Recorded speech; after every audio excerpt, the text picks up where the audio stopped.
Halo pecinta film, selamat datang di BSD Movie Recap.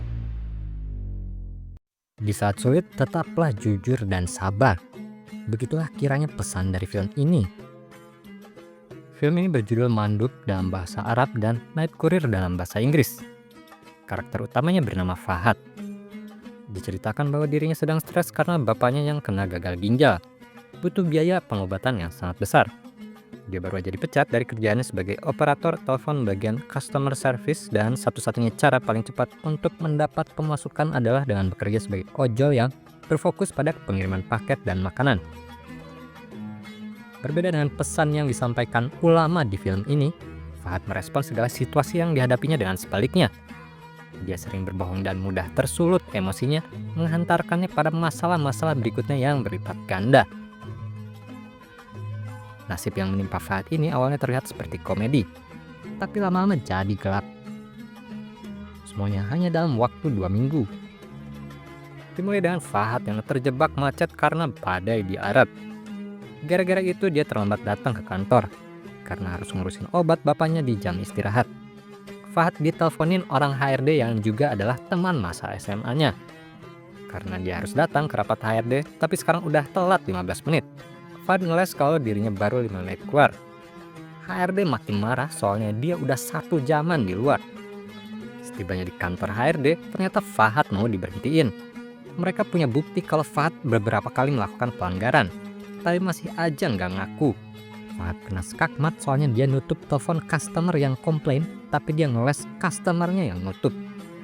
Padahal HRD punya bukti dari orang IT. Dan ternyata customernya itu adalah anak dari wakil presiden direktur perusahaan. HRD udah nebak kalau Fahad bakalan ngerasa orang kantor bersekongkol biar dirinya dipecat. Karena masih ingat kalau mereka adalah teman sekolah dulunya, Fahad diminta tanda tangan surat pengunduran diri biar dia masih bisa dapat kompensasi. Fahad malah marah-marah. Dia nolak lalu pergi ke meja kerjanya. Saat mau diusir, Fahad malah nyemprot kawannya itu pakai pemadam kebakaran. Lalu dibawa ke kantor polisi. Fahad nggak lama di sana karena ia ditebus sama sepupunya. Sepupunya ini baik banget sampai Fahad dijemput mobil. Awalnya diem-dieman tapi akhirnya mereka ketawa bareng. Sepupu nawarin bantuan lebih lanjut tapi dia nolak dan mau langsung cari cara buat dapat penghasilan. Fahad kemudian ngurus bapaknya seperti biasa, tapi nggak cerita ke bapaknya kalau dirinya baru keluar kerja dan ditahan semalaman. Esok harinya Fahad mulai ngojol pakai mobil, nganter barang dan makanan. Dia teleponan sama Maha, temannya yang udah keluar duluan. Keduanya ngetawain HRD yang dia semprot pakai pemadam kebakaran. Maha lalu nawarin Fahad kerjaan. Dia minta CV Fahad. Saat belum dapat order, Fahad pergi ke warung buat bikin CV. Masalah dimulai di sini ketika Fahad dapat orderan makanan ke apartemen mewah. Sampai di sana malah dikasih segepok duit bayarannya. Customernya nyadar kalau dia salah orang pas ngecek Fahad bawa makanan. Fahad ngeliat di lantai 2 kalau mereka sedang pesta dan ada selebritis. Habis nganter dia ngintip. Ternyata ada kang paket lain yang datang nyerahin barang yang nampaknya miras. Fahad penasaran sama itu kurir, terus ngikutin.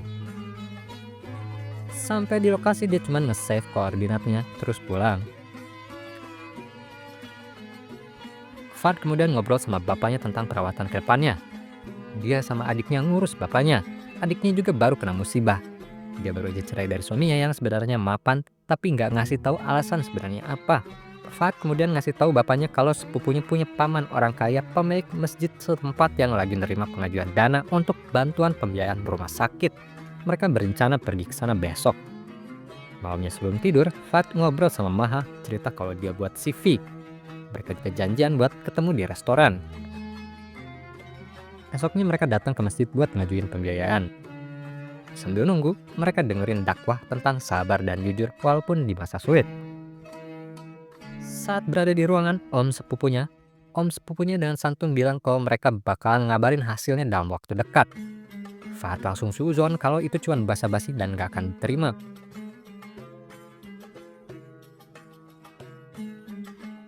Gak hanya budaya Arab modern, tradisi Arab lama seperti makan bareng nasi daging diperlihatkan di film ini. Terlihat sampai adegan ini budaya Arab yang gotong royong dan saling membantu bahkan saat kesulitan. Bapaknya pun masih bisa bahagian cucunya dengan ngebeliin semacam iPad. Tiba-tiba Fahad dapat telepon dari pengacara HRD yang disemprotnya. Dia nuntut uang 60.000 rial biar hakim gak ngasih dia hukuman.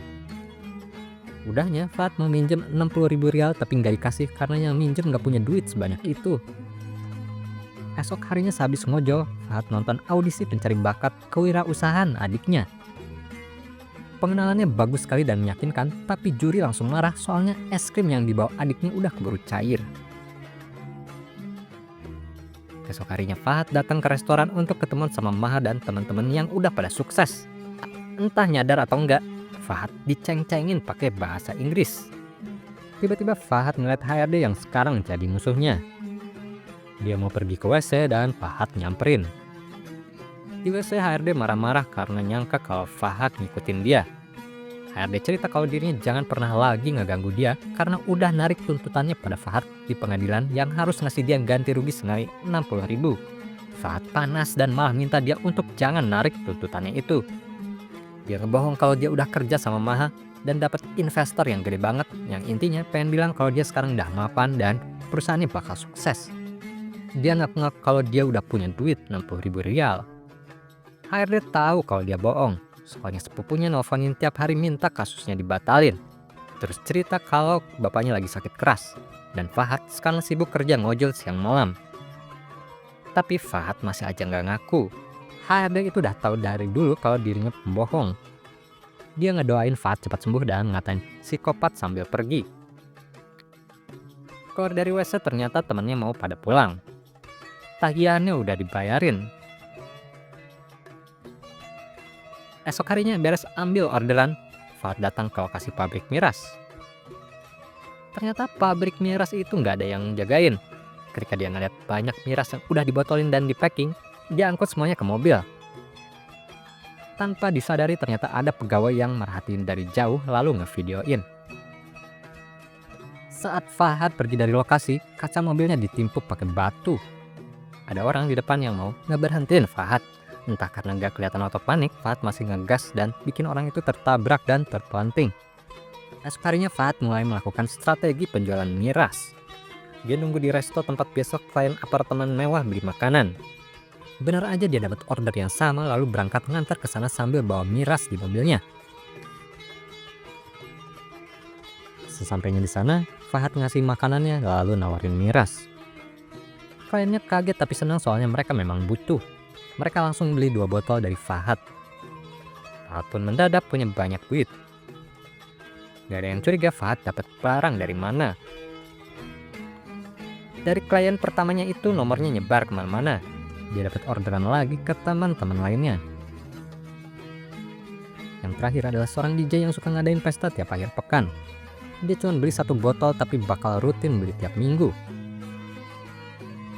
Sekarang mulai ada gangguan ke rumahnya. Dia panik dikirain ada yang mau nyulik keluarganya. Tapi sekarang dia bisa langsung pasang CCTV. Momen puncak komedi gelap Fahad ini datang ketika dia bersama adik dan keponakannya main ke pasar malam. Dia dapat kiriman ancaman beserta video pertama kali dia maling miras di pabrik. Fahad langsung pergi ke mobilnya, tapi di sana dia udah ditungguin sama orang-orang pemilik pabrik miras. Fahad gagal kabur pakai mobilnya dan diangkut ke mobil mereka. Di sana mereka mengancam dan mau memukuli Fahad. Mereka ingin ngambil barang-barang milik mereka. Fahad masih bisa ngeles walaupun dalam keadaan mendesak seperti itu. Saat ada kesempatan, dia menendang setir pengemudi, bikin mobil terjungkal.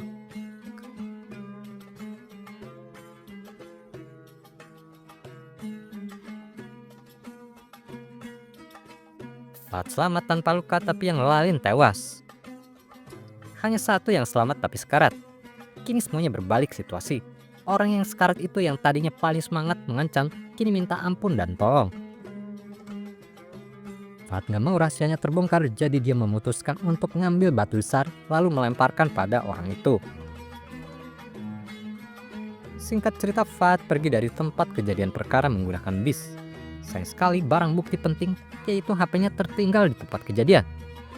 Film ini ditutup dengan paman sepupunya yang berusaha nelfon Fahad, ngasih tahu kalau pengajuan dana untuk perawatan bapaknya disetujui. Menarik sekali kondisi saat ini. Dari segi finansial kita lihat kalau keluarga Fahad nggak kesusahan, walaupun sedang sulit karena bapaknya perlu biaya perawatan untuk sakit ginjal, dan Fahad adalah orang yang sangat orang tua. Tapi banyak sekali orang terdekatnya yang berniat ingin membantu. Namun, keputusan Fahad yang tidak biasa terhadap segala musibah yang dihadapi semakin mengantarkannya ke jurang yang lebih dalam. Sekian alur cerita singkat film Manduk. Terima kasih telah menonton. Bagaimana pendapatmu tentang Fahad ini? Tuliskan di kolom komentar. Jangan lupa untuk klik like kalau suka video ini dan subscribe PST Movie Recap untuk mengikuti informasi seputar hiburan dunia perfilman. Sampai jumpa di video berikutnya.